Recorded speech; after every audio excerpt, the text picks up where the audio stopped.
सुबह सुबह ब्रह्म मुहूर्त में उठकर करे ये कार्यां, आपको महसूस होंगी तीव्र शक्तियाँ। आदेश नाथ जी को आदेश, गुरु जी को आदेश, सत्य नमो आदेश, गुरु गोरक्षनाथ जी को आदेश। भक्तों, स्वागत है मेरे YouTube चैनल शिव साज पर। आज मैं आप लोगों के लिए एक बहुत ही अच्छे और ख़ास टॉपिक पर वीडियो लेके आया हूँ और ये जानकारी बहुत ख़ास होने वाली है। जो सवेरे सवेरे उठ के अपना प्रभु का नाम सिमरन करते हैं या कोई मंत्र जाप करते हैं या जो कोई साधना काल में चल रहा है, इस वीडियो में आज मैं आप लोगों को बताने वाला हूँ कि जो साधक होता है, जो ब्रह्म मुहूर्त में बैठ के, ब्रह्म मुहूर्त जिसको बोलते हैं, जो सवेरे का टाइम होता है 2:30 से लेके और 4 बजे तक भी हो जाता है वो, और 2:45 से लेके 4 बजे तक, 4:15 बजे तक भी हो जाता है। और काफ़ी टाइम ऐसा होता है कि ब्रह्म मुहूर्त जैसे 3:15 बजे भी शुरू होता है और 5:15 बजे तक भी हो जाता है। तो ऐसे ही ब्रह्म मुहूर्त का एक टाइम होता है और उसमें अगर कोई भी साधक नाम जाप करे या अपने इष्ट का ध्यान करे और साधना काल में बैठे, तो उसको उस टाइम की, उस समय की जो पावर मिलती है वो क्या क्या होती हैं और उसके क्या क्या बेनिफिट होते हैं, और जो साधक है वो अपनी साधना काल में कितना आगे तक जाता है और उसको कितनी शक्तियाँ महसूस वो करता है, ये मैंने इस वीडियो में आप लोगों को बताया है। जो मैंने अनुभव किया है वही मैं आप लोगों को बताऊंगा। और मेरे शिव साज चैनल पर आप लोगों को बिल्कुल सरल साधनाएं मिलेंगी, बिल्कुल भी उग्र साधना नहीं मिलेगी। मैं अपनी सभी वीडियो में लगभग यही बताता हूँ। दोस्तों, चलो वीडियो में आगे बढ़ते हैं। दोस्तों, ये मैंने खुद भी अनुभव किया है कि मैं खुद भी बैठा हूँ। मैंने बाबा गुरु गोरक्षनाथ जी का जो मंत्र जाप है, जो मेरे गुरु जी ने मुझे प्रदान किया है, गुरु मंत्र जो प्रदान किया है, वो मैंने खुद अनुभव किया है और मैंने ब्रह्म मुहूर्त में बैठ के भी इसका नाम जाप किया है। तो मेरे को बहुत ज़्यादा अनुभव हुआ, बहुत ज़्यादा आत्मज्ञान हुआ, बहुत ज़्यादा मेरे शरीर को बेनिफिट मिला, शरीर को ही मिला, वैसे भी आध्यात्मिक बेनिफिट भी मिला मेरे को।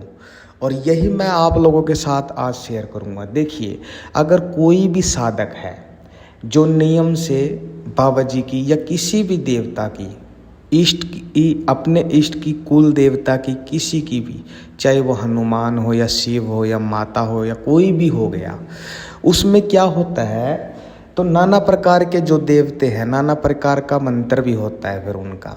अब जैसे माता दुर्गा का मंत्र है ओम दुर्गाय नमः, जैसे गुरु गोरक्षनाथ जी का मंत्र है ओम शिव गोरक्षाय नमः, और जैसे और भी काफ़ी मंत्र होते हैं। भगवान शिव का मंत्र है ओम नमः शिवाय नमः।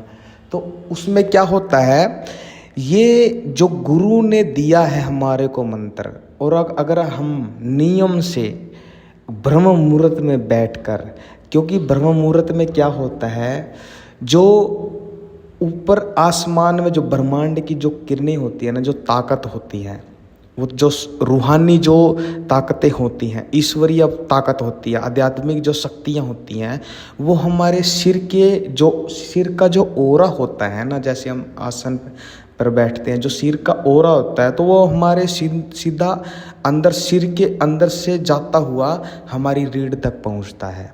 और जब भी हम कोई भी वचन बोलते हैं तो उससे क्या होता है, वो सिद्ध होने लग जाता है। उसमें अगर हम कोई भी मंत्र जाप करेंगे बैठ के आसन पर, उससे वो सिद्ध होगा, और वो देवता, और उस देवता का, जिस देवता का वो मंत्र होगा, वो देवता आपके साथ कनेक्ट हो जाएगा। ये तो इसमें कोई संशय नहीं है। ब्रह्म मुहूर्त के इतने फ़ायदे हैं कि मैं बताता जाऊंगा, लेकिन मेरे से बताया भी नहीं जाना, इतने फ़ायदे हैं। अब जैसे राम राम राम राम राम राम रटने से भी ब्रह्म मुहूर्त में क्या होता है, हमारा एक राम नाम का जो ओरा होता है, उनकी शक्तियों का जो ओरा होता है, वो भी हमारे शरीर के चारों तरफ बनने लग जाता है। पॉजिटिव ऑरा बनता है। अगर हम भगवान शिव का जाप करेंगे, उससे भी हमारे शरीर के आसपास पॉजिटिव ऑरा बनने लग जाता है, क्योंकि मंत्र जाप में एक ऊर्जा होती है और वो ऊर्जा ब्रह्म मुहूर्त में पूरी तरह जागृत होती है। और जागृत होने के बाद वो क्या करेगी, वो आपके आसपास ऑरा बनाएगी। वो भी इतना अच्छा ऑरा बनाएगी, आप महसूस करने लग जाएंगे ऑरे को, उन शक्तियों को महसूस करने लग जाएंगे। ब्रह्म मुहूर्त में आप जो नियम से लगातार ये कार्य करेंगे तो आप साधना क्षेत्र में बहुत ज़्यादा आगे चले जाएंगे।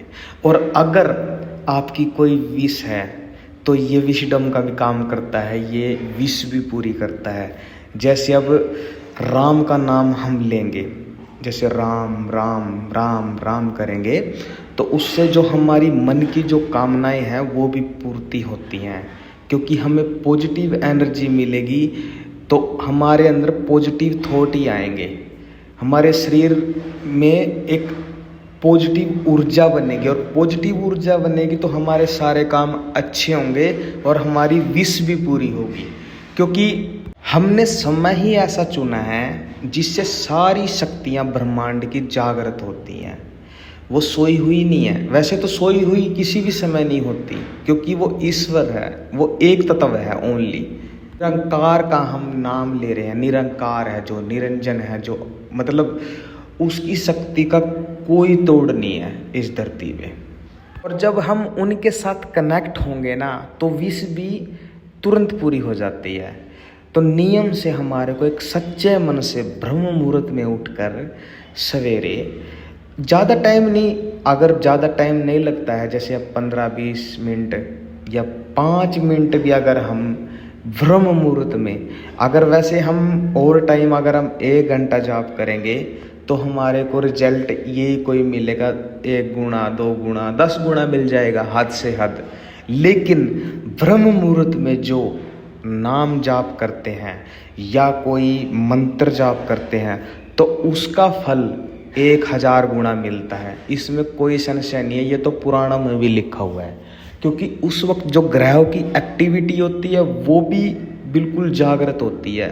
वो टाइम ही ऐसा है, उसको ब्रह्म मुहूर्त क्यों बोला गया, ब्रह्म मुहूर्त यानी कि ब्रह्म, यानी उनका वो समय है, ब्रह्म का मुहूर्त है वो मुहूर्त, तो वो ब्रह्म का जो समय है वो है वो।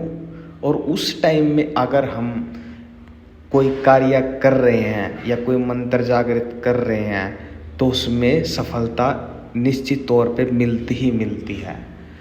तो जितना कोशिश हो सके साधकों को ब्रह्म मुहूर्त में ही नाम जाप करना चाहिए। ये नहीं है कि सवेरे 8 बजे उठे या 9 बजे उठे और उसके बाद पूजा पाठ में लग गए, नहीं, या 7 बजे उठे, नहीं।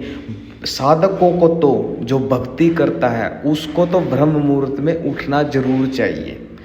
हाँ, अगर ज़्यादा ही मतलब बिजी लाइफ है, अगर उसको मतलब अपनी रोजी के लिए भी जाना पड़ता है, काम करने भी जाना पड़ता है, तो उसके लिए क्या होता है कि वो थका हुआ होता है, उसको नींद भी पूरी चाहिए, ऐसा होता है कभी कभार। तो क्या करना चाहिए, वो 15 मिनट उठ के या 5 मिनट भी ब्रह्म मुहूर्त में उठ के अगर नाम जाप करे, थोड़ी देर टहल ले, बाहर टहल ले, क्योंकि ब्रह्म मुहूर्त की जो वायु होती है वो भी बिल्कुल अच्छी होती है, शीतल होती है और हमारे शरीर को ऊर्जा देती है। तो उससे क्या होगा, अगर थोड़ी देर टहलेंगे उसके बाद चाहे फिर सो जाए, उसमें कोई संशय नहीं, क्योंकि ब्रह्म मुहूर्त में जो मुहूर्त है उसमें हमने नाम जाप कर लिया ना, हमने भगवान को याद कर लिया है ना, तो उसमें भी हमारे को पॉजिटिव रिजल्ट मिलेगा। क्योंकि ईश्वर सारी बात जानता है कि ये गृहस्थी में है, इसको काम करना भी जरूरी है, इसको कार्य भी करना है और ये इसको आराम भी जरूरी है। तो ईश्वर सब कुछ देखता है और सबकी सुनता है, आपके शरीर का भी ख्याल रखता है। वो आपके क्या, वो तो हर एक चींटी तक के शरीर का ख्याल रखता है। तो अगर वीडियो अच्छी लगी हो, जानकारी अच्छी लगी हो तो चैनल को सब्सक्राइब ज़रूर कर लें और हाँ, शेयर ज़रूर कर दें। तो मिलेंगे अगले वीडियो में, तब तक के लिए आदेश, नाथ जी को आदेश, गुरु जी को आदेश, सतनम आदेश।